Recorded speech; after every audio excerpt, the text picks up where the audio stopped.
Welcome to Kannada share market channel. ಇವತ್ತಿನ ಕ್ಲಾಸ್ನಲ್ಲಿ ಈಡೆಲ್ವೀಸ್ ಅನ್ನೋ ಆ್ಯಪ್ನ ಯಾವ ಥರ ಬಳಸೋದು, ಹೊಸ ಲರ್ನರ್ಸ್ ಯಾವ ಥರ ಕಲಿಯೋದು, ಶೇರ್ ಮಾರ್ಕೆಟ್ ಬಗ್ಗೆ ಬೇಸಿಕ್ ವಿಷಯಗಳು ಏನೇನು ಇರ್ತವೆ ಅದು ಯಾವ ಥರ ನೋಡೋದು ಅನ್ನೋದನ್ನ ಈ ಆ್ಯಪ್ ಮೂಲಕ ನೋಡೋಣ. ಈ ಆ್ಯಪ್ನ ನೀವು ಗೂಗಲ್ ಪ್ಲೇಸ್ಟೋರ್ನಲ್ಲಿ ಈಡೆಲ್ವೀಸ್ ಅನ್ನೋ ಒಂದು ನೇಮ್ನಲ್ಲಿ ಹುಡುಕಿದಾಗ ನಿಮ್ಗೆ ಸಿಗುತ್ತೆ. ಈಡೆಲ್ವೀಸ್ ಸ್ಪೆಲ್ಲಿಂಗು ನಾನು ನಿಮಗೆ ಲಿಂಕ್ನ ಡಿಸ್ಕ್ರಿಪ್ಷನ್ ಬಾಕ್ಸಲ್ಲಿ ಹಾಕ್ತೀನಿ, ನೀವು ಅಲ್ಲಿಂದ ಡೌನ್ಲೋಡ್ ಮಾಡ್ಕೋಬೋದು. ಇಲ್ಲಿ ಓಪನ್ ಮಾಡಿದ ತಕ್ಷಣ ಈ ಥರ ಬರುತ್ತೆ. ಸೆನ್ಸೆಕ್ಸ್ ಮತ್ತು ನಿಫ್ಟಿನ ಒಂದು ಸೂಚ್ಯಂಕ ಏನಿದೆ ಅದರ ನಂಬರ್ಸ್ನ ಕೊಟ್ಟಿರ್ತಾರೆ. ನೀವು ಪಕ್ಕದಲ್ಲಿರುವಂತಹ ಮಾರ್ಕೆಟ್ಗೆ ಟಚ್ ಮಾಡಬೇಕು. ಇಲ್ಲಿದೆ ನೋಡಿ. ಯಾಕಂತಂದರೆ ಈಡೆಲ್ವೀಸ್ ಅನ್ನೋದು ಒಂದು ಬ್ರೋಕರ್, ಅದಕ್ಕೆ ಅವರು ಟ್ರೇಡ್ ಅನ್ನೋ ಆಪ್ಷನ್ನ ಡಿಫಾಲ್ಟಾಗಿ ಕೊಟ್ಟಿರ್ತಾರೆ. ನೀವು ಮಾರ್ಕೆಟ್ಗೆ ಹೋಗಿ ಇಲ್ಲಿ ಲೆಫ್ಟ್ ಸೈಡಲ್ಲಿ ಟಾಪ್ನಲ್ಲಿ ಈಕ್ವಿಟಿ ಅಂತ ಕೊಟ್ಟಿರ್ತಾರೆ. Equity, derivative, commodity, mutual funds ಮತ್ತು IPO ಕೊಟ್ಟಿರ್ತಾರೆ. ನೀವು ಸಾಮಾನ್ಯವಾಗಿ ಈಕ್ವಿಟಿನಲ್ಲೇ ಫಸ್ಟು ಕಲಿಯೋದು. ಇವತ್ತಿನ ವಿಡಿಯೋನಲ್ಲಿ ಈಕ್ವಿಟಿ ಮಾತ್ರ ಸಾಕು. ಇಲ್ಲಿ ಓವರ್ ವ್ಯೂ ಅಂತ ಕೊಟ್ಟಿರ್ತಾರೆ.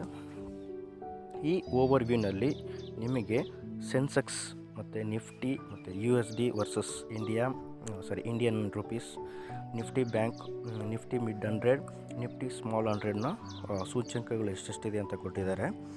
ಕೆಳಗಡೆ ಅಡ್ವಾನ್ಸ್ ಮತ್ತು ಡಿಕ್ಲೈನ್ ಕೊಟ್ಟಿದ್ದಾರೆ. ಇದು ಬೇಸಿಕ್ಕಾಗಿ NSE ಮಾತ್ರ ಕೊಟ್ಟಿದ್ದಾರೆ. ಬ್ರಾಕೆಟ್ನಲ್ಲಿ ನೋಡಿ NSE ಕೊಟ್ಟಿದ್ದಾರೆ. NSE ಅಂತಂದರೆ ನ್ಯಾಷನಲ್ ಸ್ಟಾಕ್ ಎಕ್ಸ್ಚೇಂಜ್. ಇಲ್ಲಿ ಅಡ್ವಾನ್ಸ್ ಅಂತಂದರೆ ಎಷ್ಟು ಸ್ಟಾಕುಗಳು ಅದರ ಬೆಲೆ ಹೆಚ್ಚಾಗಿದೆ, ಎಷ್ಟು ಸ್ಟಾಕ್ಗಳ ಬೆಲೆ ಹೆಚ್ಚಾಗಿದೆ, ಎಷ್ಟು ಶೇರ್ಗಳ ಬೆಲೆ ಹೆಚ್ಚಾಗಿದೆ ಅಂತ.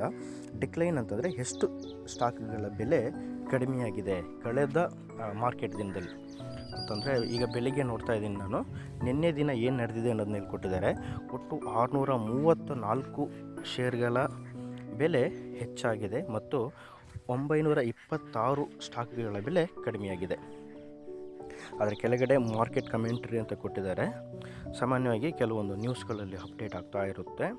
ಅದು ನಿನ್ನೆ ದಿನ 5:53 ಕೊಟ್ಟಿರುವಂಥ ಒಂದು ನ್ಯೂಸ್ ಇದೆ. ಕೆಳಗಡೆ ಸೆಕ್ಟರ್ ಪರ್ಫಾರ್ಮೆನ್ಸ್ ಏನು ಮಾಡಿದ್ದಾರೆ ಅಂತಂದರೆ, ಶೇರ್ ಮಾರ್ಕೆಟ್ಲಿರುವ ಕಂಪನಿಗಳು ಯಾವ ಒಂದು ಸೆಕ್ಟರ್ಗೆ ಸಂಬಂಧಿಸಿದೆ ಅನ್ನೋದನ್ನ ಒಟ್ಟಿಗೆ ಒಂದು ಸೆಕ್ಟರ್ ಒಳಗಡೆ ತರ್ತಾರೆ. ಈಗ ನಿಫ್ಟಿ ಮೀಡಿಯಾ ಅಂತ ಕೊಟ್ಟಿದ್ದಾರೆ. ಈಗ ಮೀಡಿಯಾಗೆ ಸಂಬಂಧಪಟ್ಟಂತಹ ಎಲ್ಲ ಸ್ಟಾಕ್ಗಳನ್ನು ಇದ್ರ ಒಳಗಡೆ ಕೊಟ್ಟಿದ್ದಾರೆ. ನಿಫ್ಟಿ ಮೀಡಿಯಾ ಅನ್ನೋದು ನಿನ್ನೆ ದಿನ 2.22% ಜಾಸ್ತಿಯಾಗಿದೆ. ನೆಕ್ಸ್ಟ್ ನಿಫ್ಟಿ ಫಾರ್ಮಾ ಅಂತಂದರೆ ಔಷಧಿ ಕಂಪನಿಗಳನ್ನೆಲ್ಲ ಸೇರಿಸಿ ಈ ಒಂದು ಸೆಕ್ಟರ್ನ ಕ್ರಿಯೇಟ್ ಮಾಡಿದ್ದಾರೆ. ನಿನ್ನೆ ಅದು 0.06% ಜಾಸ್ತಿಯಾಗಿದೆ. Next Nifty reality, Nifty auto, Nifty metal ಕೊಟ್ಟಿದ್ದಾರೆ. ನಿಮಗೆ ಇದರ ಪೂರ್ತಿ ಸೆಕ್ಟರ್ ಪರ್ಫಾರ್ಮೆನ್ಸ್ ಬೇಕು ಅಂತಂದರೆ ಇಲ್ಲಿ ಕ್ಲಿಕ್ ಮಾಡಬೇಕು.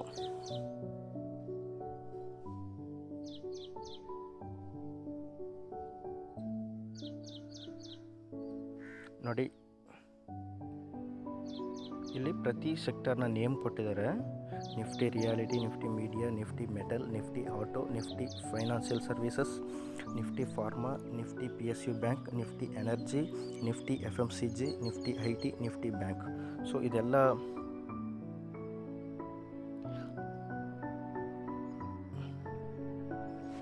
ಇದು ಒಂದು ವಾರದಲ್ಲಿ ಏನೇನು ನಡೆದಿದೆ ಅಂತ ಹೇಳಿ.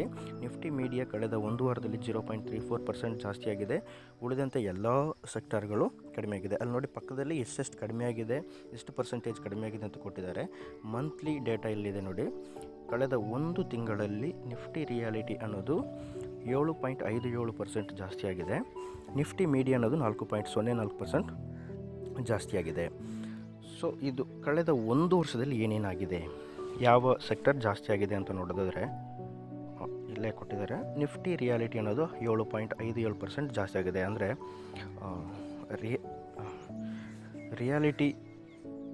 ರಿಯಲ್ ಎಸ್ಟೇಟು ಸೆಕ್ಟರ್ಗಳು ಏನಿದೆ ಅದು ಕಳೆದ ಒಂದು ವರ್ಷದಲ್ಲಿ ಉತ್ತಮ ಅಭಿವೃದ್ಧಿಯನ್ನು ಮಾಡಿದೆ. PSU ಬ್ಯಾಂಕ್ ಅಂದರೆ ಪಬ್ಲಿಕ್ ಸೆಕ್ಟರ್ ಬ್ಯಾಂಕ್ಗಳು ಏನಿದೆ, ಗೌರ್ಮೆಂಟ್ ಬ್ಯಾಂಕ್ಗಳು, ಅದು ಕಳೆದ ಒಂದು ವರ್ಷದಲ್ಲಿ ತುಂಬ ಪೂರ್ ಸರ್ವಿಸಸ್ನ ಕೊಟ್ಟಿದೆ. 4.42% ಕಡಿಮೆಯಾಗಿದೆ.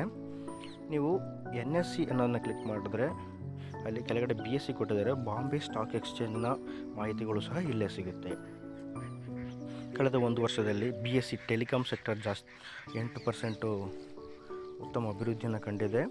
ರಿಯಾಲಿಟಿ 7% ಮತ್ತು industrials 3%. F M C G ಅಂತಂದರೆ ಫಾಸ್ಟ್ ಮೂವಿಂಗ್ ಕನ್ಸ್ಯೂಮರ್ ಗೂಡ್ಸ್ ಅಂತಂದರೆ ಡೈಲಿ ಲೈಫ್ನಲ್ಲಿ ನಾವು ಯಾವ್ಯಾವ ವಸ್ತುಗಳನ್ನ ಬಳಸ್ತೀವೋ ಅದನ್ನೆಲ್ಲ ಎಫ್ ಎಮ್ ಸಿ ಜಿನಲ್ಲಿ ಕೊಟ್ಟಿರ್ತಾರೆ.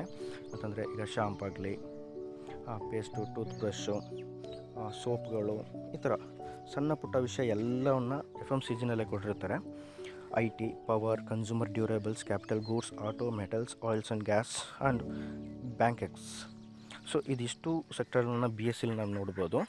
ಸೊ ನೆಕ್ಸ್ಟ್ ಹಿಂದೆ ಬಂದರೆ ಸ್ಟಾಕ್ಸ್ ಇನ್ ನ್ಯೂಸ್. ಸೊ ಈ ದಿನದಲ್ಲಿ ಯಾವ್ಯಾವ ಸ್ಟಾಕ್ಗಳು ನ್ಯೂಸಲ್ಲಿದೆ ಅಂತಂದರೆ ಅವ್ರಿಗೇನಾದರೂ ಆ ಕಂಪನಿ ಬಗ್ಗೆ ಹೊಸ ನ್ಯೂಸ್ ಮೀಡಿಯಾದಲ್ಲಿ ಬಂದಿದ್ದರೆ ಅಂಥ ಸ್ಟಾಕ್ಗಳನ್ನ ಕೊಟ್ಟಿರ್ತಾರೆ. ಅಂಥ ಸ್ಟಾಕ್ಗಳು ವೇಗವಾಗಿ ಜಾಸ್ತಿ ಆಗ್ಬೋದು ಅಥವಾ ವೇಗವಾಗಿ ಅದರ ಬೆಲೆ ಇಳಿಕೆನ ನಾವು ಕಾಣ್ಬೋದು. ಸೊ ಇಲ್ಲಿ ಭಾರತಿ ಏರ್ಟೆಲ್, ಐಡಿಯಾ, ರಿಲಯನ್ಸ್ ಆ ಥರ ಕೊಟ್ಟಿದ್ದಾರೆ. ಬೇಕಾದ್ರೆ ನೀವು ಅದನ್ನು ಸಹ ಮುಂದೆ ಏರೋ ಮಾರ್ಕೆಟ್ ಇಲ್ಲ ಅದನ್ನು ಕೊಟ್ಟರೆ ನೀವು ಯಾವ್ಯಾವ ಸ್ಟಾಕ್ಗಳೆಲ್ಲ ಈ ದಿನ ನ್ಯೂಸಲ್ಲಿದೆ ಅಂತ ನೋಡ್ಬೋದು. Next FII and DII flow ಕೊಟ್ಟಿದ್ದಾನೆ. ಸೊ ಇದು ಸಹ ಸ್ವಲ್ಪ ಹೊಸಬರಿಗೆ ಕನ್ಫ್ಯೂಸ್ ಆಗ್ಬೋದು. FII ಅಂತಂದರೆ ಫಾರಿನ್ ಇನ್ಸ್ಟಿಟ್ಯೂಷನಲ್ ಇನ್ವೆಸ್ಟರ್ಸ್ ಅಂತ, ಡೊಮೆಸ್ಟಿಕ್ ಇನ್ಸ್ಟಿಟ್ಯೂಷನಲ್ ಇನ್ವೆಸ್ಟರ್ಸ್ ಅಂತ. ಈ ಫಾರಿನ್ ಇನ್ಸ್ಟಿಟ್ಯೂಷನಲ್ ಅಂತಂದರೆ ಬೇರೆ ದೇಶದಿಂದ ಹೂಡಿಕೆ ಮಾಡೋರ ಒಂದು ಇದು ಸಾಂಸ್ಥಿಕ ಹೂಡಿಕೆದಾರರು. ಅಂದರೆ ಹೂಡಿಕೆ ಮಾಡೋದಕ್ಕೆ ಒಂದು ಸಂಸ್ಥೆಗಳನ್ನ ಇಟ್ಕೊಂಡಿರ್ತಾರೆ ವಿದೇಶಗಳಲ್ಲಿ. ಅಂತಹ ಸಂಸ್ಥೆಗಳು ಭಾರತದಲ್ಲಿ ಯಾವ ಥರ ಹೂಡಿಕೆ ಮಾಡಿದೆ ಅಥವಾ ಹಿಂದೆ ತಗೊಂಡಿದ್ದಾರೆ ಅನ್ನೋದನ್ನ ತೋರಿಸ್ತಾರೆ. ಇಲ್ಲಿ ಕೋಟಿ ಲೆಕ್ಕದಲ್ಲಿ ಕೊಟ್ಟಿದ್ದಾರೆ. ನಿನ್ನೆ ದಿನ 21 ಜನವರಿ 2020 ನಿನ್ನೆ ದಿನ ಏನಾಗಿದೆ ಅಂತಂದರೆ ಒಟ್ಟು 50 ಕೋಟಿನ ಹಿಂತೆಗೆತ ಮಾಡಿದ್ದಾರೆ. ಅಂದರೆ ಭಾರತದ ಮಾರುಕಟ್ಟೆಯಿಂದ ಒಟ್ಟು 50 ಕೋಟಿನ ಅವರ ದುಡ್ಡನ್ನು ಹಿಂದೆ ತಗೊಂಡಿದ್ದಾರೆ ಅಂತಂದರೆ ಅವರ ಸ್ಟಾಕ್ಗಳನ್ನು ಮಾರಿದ್ದಾರೆ. DII cash, domestic institutional investors, ನಮ್ಮ ಭಾರತ ದೇಶದಲ್ಲಿರುವಂತಹ ಸಾಂಸ್ಥಿಕ ಹೂಡಿಕೆದಾರರು ಏನು ಮಾಡಿದ್ದಾರೆ ಅಂತಂದರೆ ಒಟ್ಟು 307 ಕೋಟಿನ ಅವರು ವಾಪಸ್ ತಗೊಂಡಿದ್ದಾರೆ. FII ಫ್ಯೂಚರ್ ಮತ್ತು ಆಪ್ಷನ್ ಇದು ಮುಂದೆ ನೋಡೋಣ. ಇದು ಬೇಡ ಸದ್ಯಕ್ಕೀಗ. ಯಾವುದೇ ಕಾರಣಕ್ಕೂ ಅದು ಕಲಿಯೋದಕ್ಕೆ ಪ್ರಯತ್ನವೂ ಮಾಡಬೇಡಿ. ಕಳೆದ ಒಂದು ತಿಂಗಳಲ್ಲಿ ಏನೇನಾಗಿದೆ ಅಂತ ಇಲ್ಲಿ ಕೊಟ್ಟಿದ್ದಾರೆ. FII ಕ್ಯಾಶ್ 705 ಕೋಟಿ ಜಾಸ್ತಿ ಆಗಿದೆ. DII ಕ್ಯಾಶ್ 3209 ಕೋಟಿನ ಹಿಂದೆ ತೊಗೊಂಡಿದ್ದಾರೆ, ಅವರು ವಾಪಸ್ ತೊಗೊಂಡಿದ್ದಾರೆ. ಸೊ ಇಷ್ಟು ಮಾಹಿತಿಗಳು ಮಾರ್ಕೆಟ್ ಓವರ್ ವ್ಯೂನಲ್ಲಿ ಸಿಗುತ್ತೆ. Next market stats. ಈ ಮಾರ್ಕೆಟ್ ಸ್ಟ್ಯಾಟ್ಸ್ನಲ್ಲಿ NSE ಮತ್ತು NSEನಲ್ಲಿರುವಂತಹ ನಿಫ್ಟಿ 500ನ ಡಿಫಾಲ್ಟಾಗಿ ಕೊಟ್ಟಿದ್ದಾರೆ. ಸೊ ನಾನು ನಿಫ್ಟಿ 50ನ ಕೊಟ್ಕೊಳ್ತೇನೆ. ನಿಫ್ಟಿ 50 ಸೆಲೆಕ್ಟ್ ಮಾಡಿದ್ರೆ ನಿಫ್ಟಿ 50ಯಲ್ಲಿರುವಂತಹ ಒಟ್ಟು 50 ಸ್ಟಾಕ್ಗಳ ಬೆಲೆ ಏನಾಗಿದೆ, ಅದರಲ್ಲಿ ಟಾಪ್ ಗೈನರ್ಸ್ ಮೇಲ್ಗಡೆ ಕೊಟ್ಟಿರೋದು ಯಾವ್ಯಾವ ಇದು ಇಲ್ಲಿ ಪರ್ಸೆಂಟೇಜ್ ವೈಸ್ ಕೊಟ್ಟಿರ್ತಾರೆ. ಸೊ ನಿನ್ನೆ ದಿನ ಯಾವ್ಯಾವ ಸ್ಟಾಕ್ಗಳು ಜಾಸ್ತಿ ಆಗಿದೆ ಅಂತ ಕೊಟ್ಟಿರ್ತಾರೆ. ಸದ್ಯಕ್ಕೆ ಈಗ